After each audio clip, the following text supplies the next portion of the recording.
नमस्कार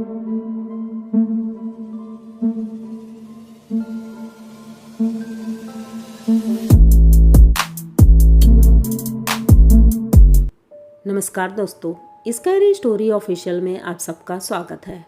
आज की कहानी की तरफ बढ़ने से पहले चैनल को सब्सक्राइब कर लीजिए और अगर कहानी अच्छी लगती है तो प्लीज़ लाइक एंड कमेंट करना मत भूलिएगा। तो देर नहीं करेंगे, आज कहानी की तरफ बढ़ेंगे। कहानी है रघुवीर की। रघुवीर अभी अभी उसका कॉलेज में एडमिशन हुआ है और वो अपने गांव से शहर आया है। बहुत ही स्ट्रॉन्ग बंदा है और एक तरह से सोच सकते हैं उसका ऑरा ही बहुत ही ज़्यादा पॉजिटिव है। तो जब वो हॉस्टल में आता है तो हॉस्टल में नीचे आते ही वो वार्डन से बात करता है और बोलता है कि मुझे पढ़ाई करनी है तो मैं किसी के साथ एडजस्ट नहीं कर सकता हूँ, क्या खाली रूम होगा कहीं?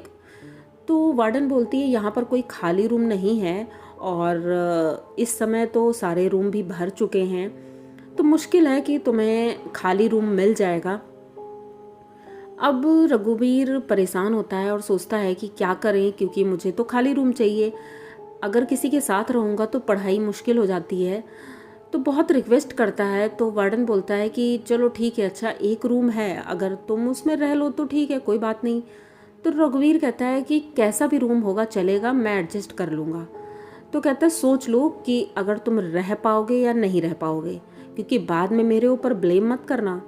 तो रघुवीर कहता है ऐसा क्या है उसमें जो मैं ब्लेम करूँगा, हो सकता है गंदा हो या जो भी है तो मैं उसे क्लीन कर लूँगा, कोई दिक्कत नहीं है। तो कहता है ठीक है अच्छा। तो ये हॉस्टल के रूम नंबर 33 में ले जाता है और रूम की चाबी पकड़ाते हैं रघुवीर को। रघुवीर अपना बैग लेकर के जब उसके अंदर जा रहा था तो उसने नोटिस किया कि मतलब हॉस्टल में और भी जितने लड़के थे सब रघुवीर को बड़ी गौर से देख रहे थे, घूर घूर के। रघुवीर अवॉइड करता है, सोचता है कि कोई नया लड़का आता है तो बच्चे वैसे ही घूर घूर के देखते हैं, हो सकता है इसलिए देख रहे होंगे। ये रूम के अंदर जाता है, रूम बंद करता है और रूम की साफ़ सफाई शुरू कर देता है। वैसे इतना गंदा नहीं था, पता नहीं क्यों वार्डन ने ऐसा बोला था। अब यही सोच के वो थोड़े बहुत साफ़ सफाई करता है और अपना बेड सेट करता है। एक सिंगल बेड वहाँ पड़ा हुआ था तो उसमें अपना बिस्तर लगाता है और बैग एक किनारे रख देता है और एक टेबल थी, चेयर थी जिसमें अपनी बुक्स वगैरह रख लेता है। सब कुछ सेट हो जाता है और उसके बाद ये बाथरूम जाता है। बाथरूम तो कंबाइंड ही था तो नीचे जाता है बाथरूम, और बाथरूम के बाद ये जब ऊपर आ रहा था तो इसने देखा कि ऊपर कॉरिडोर से एक आदमी है जो घिसटता हुआ इसके कमरे की तरफ जा रहा है। ये देख करके एकदम से चौंक जाता है, सोचता है ऐसा क्या है, ये आदमी ऐसे क्यों जा रहा है घिसटता हुआ। पर जब वो ध्यान देता है कि वो उसके कमरे की तरफ जा रहा है तो ये अपनी स्पीड बढ़ाता है और दौड़ते हुए उस कमरे के पास पहुंचता है। इसका दरवाज़ा खुला हुआ था और आगे और कोई कमरा नहीं था, लास्ट इसी का कमरा था इस फ्लोर पर।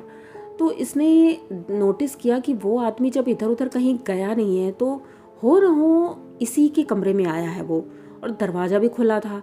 तो ये पूरा कमरा चेक करता है लेकिन इसे कोई नहीं दिखता है।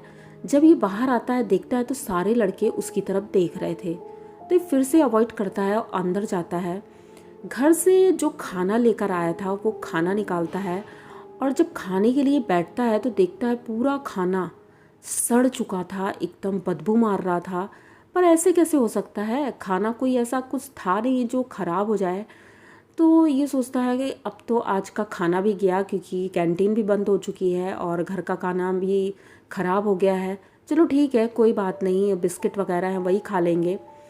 तो दूसरे बैग में बिस्किट वगैरह थे, वो बिस्किट निकालता है तो उसमें इतनी सारी चींटियाँ हो गई थी। ये जल्दी से बैग से निकालता है और उन्हें फेंक देता है। अब इसे भूखा रहना पड़ता है तो इसे समझ में नहीं आ रहा था क्या करूं। तो ये नीचे जाता है, वार्डन से बोलता है कि मेरा खाना ख़राब हो गया है और कैंटीन भी बंद हो गई है, तो क्या मैं बाहर से खाना ला सकता हूँ? तो वो कुछ बोले नहीं, फिर बोलते हैं कि चलो ठीक है, भूखा तो नहीं रहना है, ठीक है आप बाहर से ले आओ जाके। तो ये बाहर जाता है और पास में ही एक होटल था तो उसी पास के होटल से ये खाना खा लेता है, लेके नहीं आता है। सोचता है अब लेके जाएंगे फिर वहाँ खाएंगे, इससे बेहतर है कि यहीं पे खा लें। तो वहीं पे खाना खाता है और खाना खाकर आ जाता है। जब ये आ रहा था इसने देखा कि दरवाज़ा फिर से खुला है। अब इसे गुस्सा आती है कि ऐसा कैसे, मतलब कोई दरवाज़ा क्यों खोल देता है, अंदर क्या कुछ ढूंढने जाता है, कोई क्या करने जाता है, इसे समझ में नहीं आ रहा था। लेकिन गुस्से से ये सबकी तरफ देखता है और अभी भी सारे लड़के अपने अपने रूम से निकल करके इसको घूर रहे थे। अब ये फिर भी कुछ नहीं बोलता है, गुस्से में अंदर चला जाता है, दरवाज़ा बंद करता है। और रात बहुत हो गई थी, 10:30 बज चुका था, तो ये सोने की तैयारी करता है और सोचता है अब आज पढ़ाई नहीं करूँगा क्योंकि बहुत ज़्यादा थक गया हूँ, सुबह से कॉलेज जाना है, बहुत काम है, तो सुबह पढ़ाई करेंगे। अब ये बिस्तर में लेट जाता है और सोने की तैयारी कर रहा था। नींद आने लगी थी इसे। लगभग 1 घंटे बाद उसे ऐसा महसूस होता है कि रूम में उसके कोई है और इधर उधर जैसे खिसकाने की आवाज़ कुछ आ रही थी। तो ये उठकर बैठता है और रूम में चेक करता है, तो रूम में तो कुछ भी नहीं था। तो इसे लगा कि शायद बगल वाले रूम में होगा और इसे डिस्टर्ब हो रहा है। तो ये दोबारा से अपना तकिया उठाता है, कान में लगाता है और सो जाता है। तभी थोड़ी देर में उसे ऐसा लगता है उसका चद्दर किसी ने एकदम से खींचा बहुत तेज़ी से। तो ये उठ के बैठ जाता है और देखता है कि ज़मीन में एक आदमी बैठा हुआ है और इसको घूर घूर के देख रहा है। ये देख करके रघुवीर एकदम से चौंक जाता है और उससे पूछता है, तुम कौन हो और यहाँ कैसे आए, मेरे कमरे में क्या कर रहे हो तुम? वो कुछ नहीं बोलता है और ये जब बेड से उतरने के लिए साइड से नीचे उतर के खड़ा होता है और सामने जाता है, पैरों की तरफ देखता है तो वहाँ कोई नहीं था। अब रघुवीर को डर लग रहा था। ये लाइट ऑन करता है और पूरे रूम को चेक करता है, बेड के नीचे भी देखता है, चारों तरफ जब देख लेता है तो संतुष्ट हो जाता है और फिर से लेट जाता है। सोचता है हो सकता है मैं कोई सपना देख रहा हूँ क्योंकि सो गया था। तो ये दोबारा से सोने लगता है। तभी उसे आवाज़ें आने लगती जैसे कोई दीवार पीट रहा हो, इतनी ज़ोर ज़ोर से आवाज़ें आती हैं।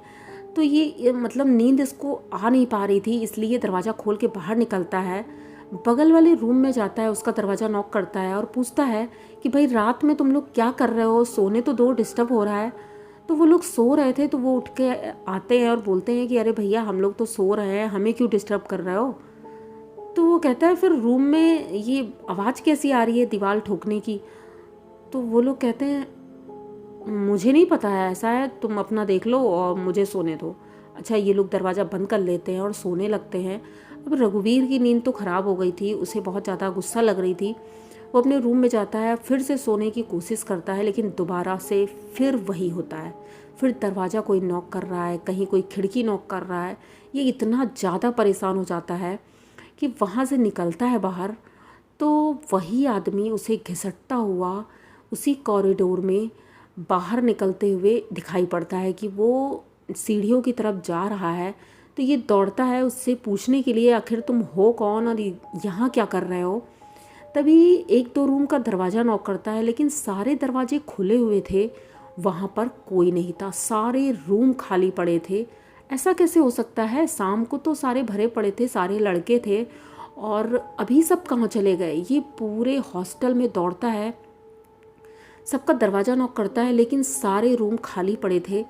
ये नीचे जाता है और वार्डन को जगाने की कोशिश करता है। वो अपने रूम में थे, दरवाज़ा नॉक कर रहा था, लेकिन जैसे ही दरवाज़ा बहुत तेज़ी से नॉक करता है, दरवाज़ा खुल जाता है, अंदर कोई भी नहीं था। पर ये सब लोग गए कहाँ, ये सोच करके ये बहुत परेशान हो जाता है और हॉस्टल से बाहर निकलता है। जब बाहर निकलता है तो मतलब इतना ज़्यादा अंधेरा था और वो हॉस्टल इतना ज़्यादा डरावना दिख रहा था बाहर से रात में। ये रोड पर ही खड़ा था, तभी उसे एक आदमी आता हुआ दिखता है। वो बाइक से शायद लेट नाइट ड्यूटी से वापस आ रहा था। तो वो रघुवीर को देख करके एकदम से ब्रेक मारता है और बोलता है, क्या तुम पागल हो, रोड पर खड़े हो और इस तरह से, मतलब क्या मरना है तुमको? तो रघुवीर बहुत परेशान था, उससे कहता है कि भैया मैं बहुत परेशान हूँ, मुझे बताओ। मैं इस हॉस्टल में आज आया हूँ और सुबह तक यहाँ पर सब लोग थे, शाम को भी थे, और अभी यहाँ पर कोई भी नहीं है, मुझे बहुत डर लग रहा है। तो वो बड़े अजीब तरह से इसको देखता है और बोलता है, क्या बात कर रहे हो, ऐसा तो नहीं होता है क्योंकि हॉस्टल में बहुत बच्चे हैं। तो कहता है कि नहीं, यहाँ पर कोई भी नहीं है, चलो अच्छा आप मेरे साथ चलो। तो वो आदमी अपनी बाइक खड़ा करता है और रघुवीर के साथ अंदर जाता है। जब अंदर जाते हैं तो वार्डन के रूम में वार्डन भी थी और वो जो जेंट्स वार्डन था वो भी था। जो लेडीज़ वार्डन थी वो बाहर ऑफिस का काम देखती थी, तो वो बाहर ही थी। तो ये जाता है तो ये पूछता है, मैम अभी आप लोग यहाँ नहीं थे, आप लोग कहाँ गए थे? तो वो कहती है कि हम लोग तो यहाँ सो रहे थे और देखो वो जो सीनियर वार्डन है वो अंदर सो रहे होंगे। तो वो अंदर देखते हैं तो वो भी सो रहे थे। तो ये फिर ऊपर जाता है, सारे रूम देखता है, सारे रूम में सारे बच्चे थे।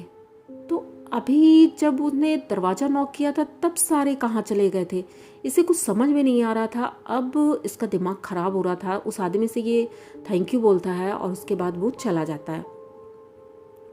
अब ये अपने रूम में जाता है तो देखता है इसका सारा सामान बिखरा हुआ पड़ा है और वहाँ पर कोई नहीं है। तो ये सोचता है कि शायद किसी की साजिश है, ये लड़के मुझे यहाँ से निकालना चाहते हैं, इसीलिए इन्होंने ऐसा किया है। ये सोच करके ये रूम के अंदर जाता है और बैठ जाता है अपने बेड के ऊपर, सामान अपना सही से रखता है। रात का लगभग 2 बज रहा था और ये अपने रूम में बैठा था, तभी कोई दरवाज़ा नॉक करता है। अब ये उठ के दरवाज़ा खोलता है। जैसे ही दरवाज़ा खोलता है सामने कोई नहीं था, पर जब ये इधर उधर झांकता है तो एक कोने पर छज्जे के पास एक आदमी बैठा हुआ है और अजीब तरह से रो रहा है। तो ये धीरे धीरे उसके पास जाता है, क्योंकि ये वही आदमी था जो घिसट घिसट के चल रहा था। ये जब उसके पास जाता है तो उससे पूछता है कि आप रो क्यों रहे हैं और ये यहाँ पे क्या कर रहे हैं आप? वो अपना चेहरा जब ऊपर करता है, उसका चेहरा देख करके रघुवीर वहीं पर बेहोश हो जाता है। उसे होश ही नहीं था। जब उसे सुबह होश आता है तो सारे लड़के उसके चारों तरफ खड़े थे घेर करके। उसकी तबीयत ख़राब हो गई थी, उसे होश में तो आ गया था लेकिन फिर भी वो होश में नहीं था। वो कुछ बड़बड़ा रहा था, कुछ बोल रहा था, लेकिन कोई समझ नहीं पा रहा था क्या हुआ है। तो उसके घर वालों को बुलाया जाता है। उसके घर वाले जब आते हैं तो उनसे हॉस्टल के वार्डन ने बात की और बताया कि मैंने आपके लड़के से पहले ही कहा था कि उस रूम को मत लेना, क्योंकि वो रूम आज से 5 साल से बंद पड़ा है। वहाँ पर एक लड़का रहता था और उसका एक्सीडेंटल उसकी यहाँ पर मौत हो गई थी और ये रूम उसी का है। तो रघुवीर को जब होश आता है थोड़ा, तो वो गेस करता है कि ये वही लड़का है जो घिसट घिसट के चलता था। जब पूछा जाता है वार्डन से तो वो बताता है उसके पैर में प्रॉब्लम थी, वो चल नहीं पाता था और घिसट घिसट के ही चलता था, वो डंडे के सहारे चलता था। तो रघुवीर समझ जाता है ये वही लड़का है और इतना डरने के बाद रघुवीर दोबारा से फिर उस हॉस्टल में तो नहीं रहा, लेकिन उस रूम नंबर के नाम से ही वो इतना ज़्यादा डर गया था कि दोबारा वो हॉस्टल में गया ही नहीं। वो अपने घर वापस चला गया था और वहीं से उसने आगे की पढ़ाई की। तो ये आपको कहानी कैसी लगी? अगर अच्छी लगी हो तो प्लीज़ चैनल को सब्सक्राइब करिए, लाइक कमेंट करिए, शेयर करिए और बने रहिए हमारे साथ। इसी तरह की नई और अनोखी कहानियाँ मैं लेके आती रहती हूँ। तो मिलते हैं फिर किसी नई कहानी में, तब तक के लिए डरते रहिए।